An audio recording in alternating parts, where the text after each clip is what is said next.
uma questão da Unesp, diz assim: nas décadas de 60 e 70, a relação dos Estados Unidos com a América Latina, aí, pessoal, essa também selecionei para que você tenha um panorama, que a gente tenha a oportunidade de discutir qual foi a postura dos Estados Unidos durante a chamada Guerra Fria em relação ao nosso continente, ou seja, a América Latina.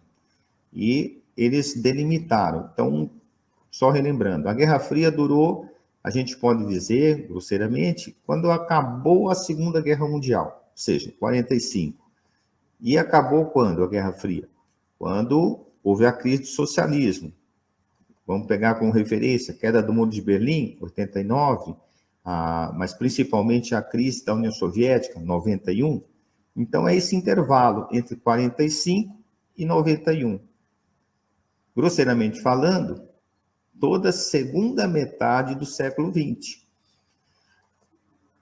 Mas essa questão selecionou um intervalo mais curtinho, né, de 60 a 70. Olha, antes da gente avançar, como eu disse, aí é uma oportunidade para a gente discutir o tema.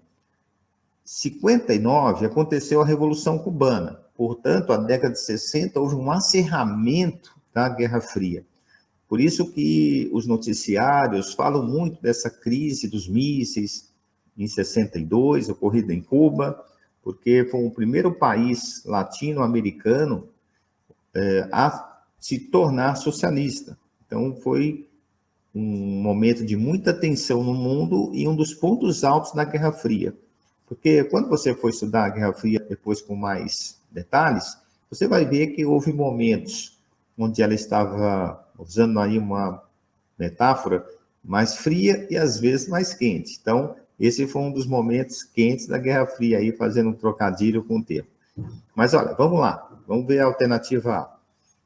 Caracterizou-se pela ausência de investimentos econômicos significativos, uma vez que a região oferecia menores oportunidades de lucro do que os chamados tigres asiáticos. B. Alterou-se quando os norte-americanos condicionaram a ajuda financeira aos relatórios de organizações internacionais que avaliavam o respeito aos direitos humanos e à democracia. C. Desenvolver-se de acordo com o programa do Departamento de Estado norte-americano, com o objetivo de suplantar o domínio político e cultural dos países europeus na região. D. Particularizou-se pela aplicação da política da boa vizinhança, que objetivava industrializar e desenvolver o sul do continente, ainda que sob o controle dos norte-americanos. Deixa eu sair daqui para você poder ler. Pautou-se por um clima tenso, sobretudo depois da subida ao poder de Fidel Castro e da crise dos mísseis na Baía dos Porcos. Vamos lá. Como eu disse, se quiser dar uma paradinha, tenta resolver. E eu vou começar, então, lá pela A. Então, esse intervalo, repetindo, né? Sempre tendo em mente o que a questão está sugerindo. 60, 70. A ausência de investimentos econômicos significativos, e aí continua, a região oferecia menores oportunidades do que os tigres asiáticos. Pessoal, aí até um certo anacronismo, porque os tigres asiáticos, esse termo só vai surgir depois das décadas de 80, 90. Então, está furado, não é? Alterou-se quando os americanos condicionaram a ajuda financeira aos relatórios de organizações internacionais que avaliaram o respeito aos direitos humanos e à democracia. Pessoal, olha, esse intervalo é justamente o período onde ocorreram a instauração de diversas ditaduras, inclusive no Brasil, em 64. O Uruguai vai ter uma ditadura, se instaurou uma ditadura na Argentina, na Bolívia, ou seja, a democracia era exceção. Então, não dá para aceitar respeito aos direitos humanos e à democracia.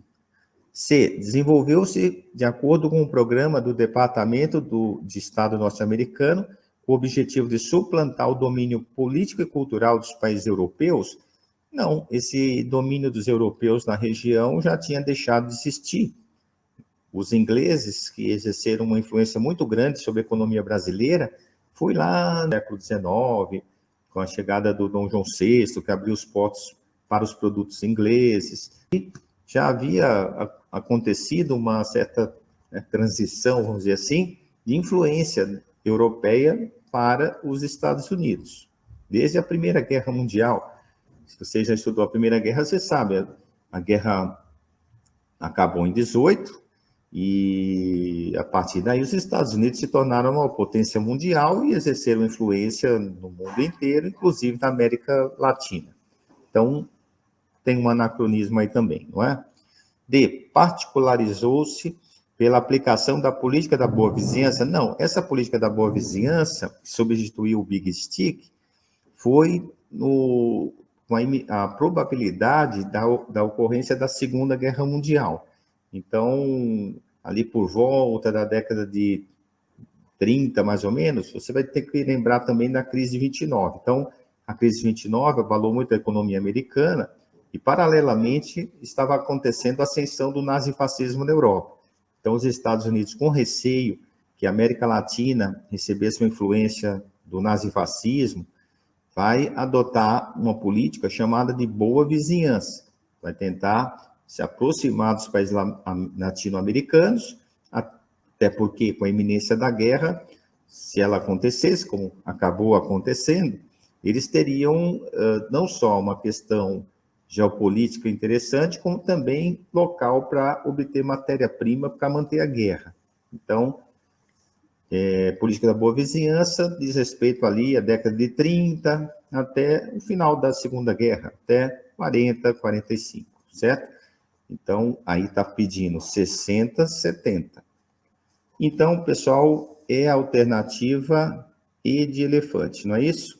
Faltou-se por um clima tenso, como eu tinha antecipado, principal, porque, pessoal, por que eu até resolvi antecipar? Quando fala-se década de 60, o aluno tem que, América Latina, tem que lembrar da Revolução Cubana. É o ponto central nesse momento. Então, um clima tenso, sobretudo depois da subida ao poder de Fidel Castro e da crise dos mísseis. Então, os soviéticos estavam instalando rampas de lançamento de mísseis, daí surgiu essa expressão, a crise dos mísseis.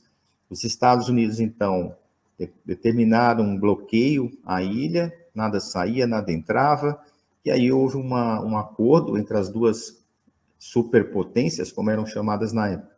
Então, os Estados Unidos se comprometiam a não mais tentar derrubar o governo do Fidel Castro, os soviéticos deixariam, né, de instalar esses mísseis em Cuba. E também na Turquia, onde os norte-americanos tinham instalado mísseis, posicionados, né, direcionados para a União Soviética, também foram retirados. Então, muitos analistas também apontam isso, né? Os soviéticos não estavam tão interessados em proteger Cuba, mas fazer uma pressão para que eles retirassem os mísseis lá da Turquia. Mas aí é uma longa história e não é o caso também abordado nessa questão.